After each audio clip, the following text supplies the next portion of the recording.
Hello everyone, इस lecture में हम पढ़ रहे हैं सेट ऑपरेशंस क्या होते हैं।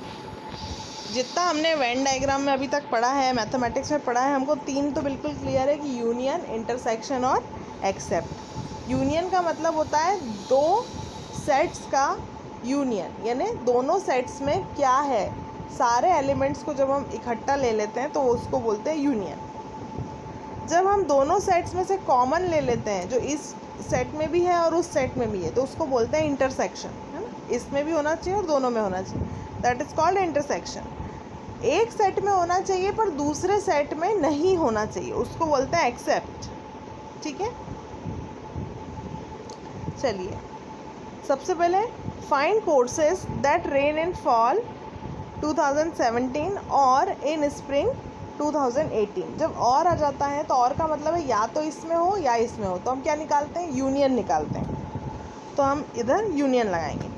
Select course ID from section where sem equals to fall and year equal to 2017। Union select course ID from section where sem equal to spring and year equal to 2018। यहाँ पे आपको table given रहती है, जब भी आपसे query पूछी जाती है तो टेबल आपके पास ऑलरेडी गिवन रहती है। तो ये टेबल आपके पास गिवन है और इसमें आपसे पूछा गया है कि सेक्शन टेबल में से आपको फॉल 2017 और स्प्रिंग 2018 के कोर्स आईडीज़ बताने हैं। तो यूनियन लगा के हम दोनों क्वेरीज़ को ब्रैकेट में लिख देंगे। इस तरीके से हमारा जो आउटपुट आएगा वो पूरा इकट्ठा आएगा, दोनों सेट्स का मिला के आएगा।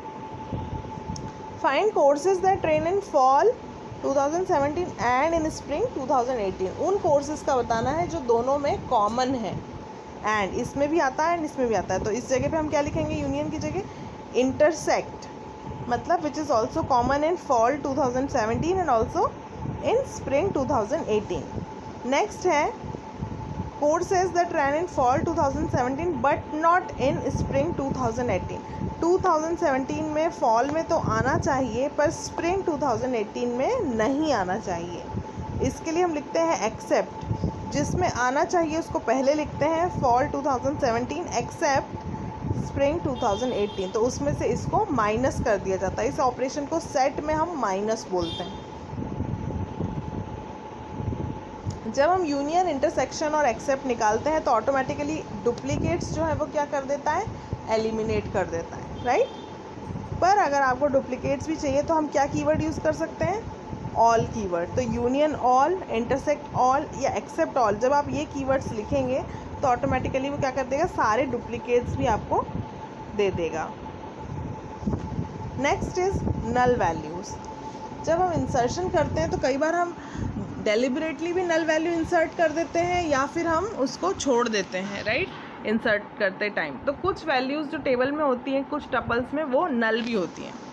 It is possible for tuples to have a null value denoted by null for some of their attributes. कुछ एट्रीब्यूट्स में हम चाहें तो नल लिख भी सकते हैं एंट्री करते टाइम, या फिर उस एट्रीब्यूट को नहीं सिलेक्ट करते तो भी उसमें नल वैल्यू चली जाती है।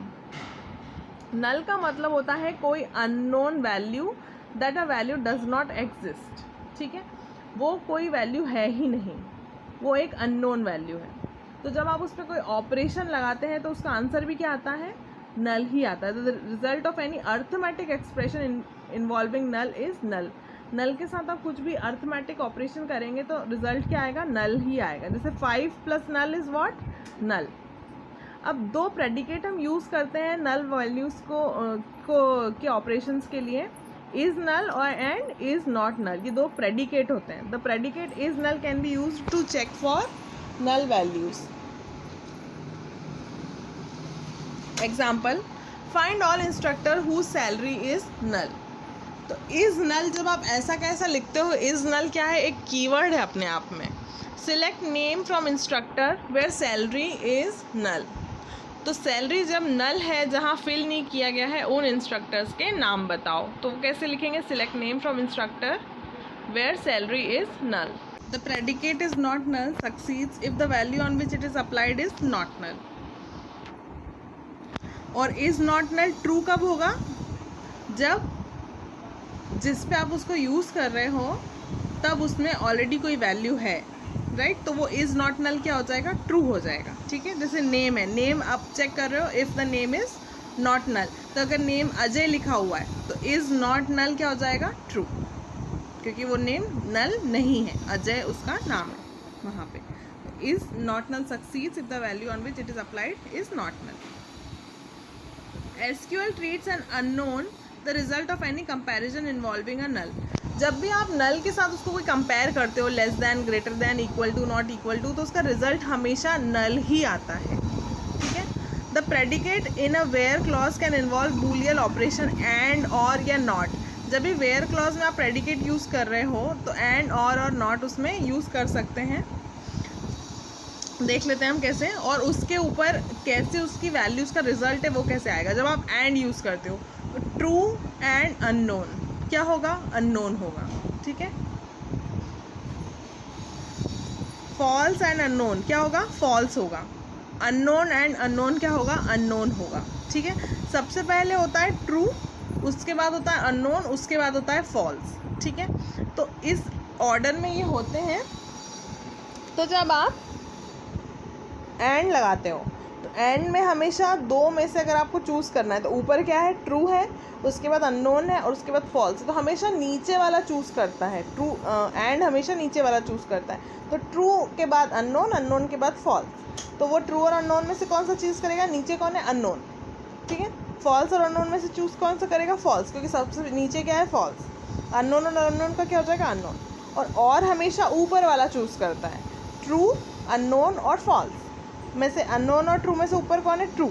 अननोन और फॉल्स में से ऊपर कौन है, अननोन। और अननोन और अननोन में से सेम अननोन, ठीक है। तो सीक्वेंस आप याद रखना, ट्रू, अननोन एंड फॉल्स।